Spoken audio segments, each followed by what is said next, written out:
I have a gift I was instructed to bring you, miss. You know what you could tell him?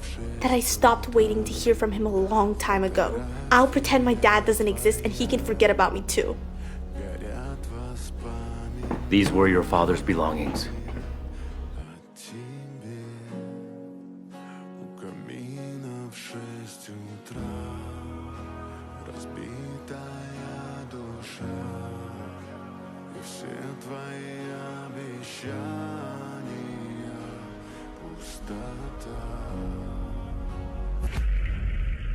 Mr. Song Gi-yeon has passed away. We are not horses. We are humans. And humans are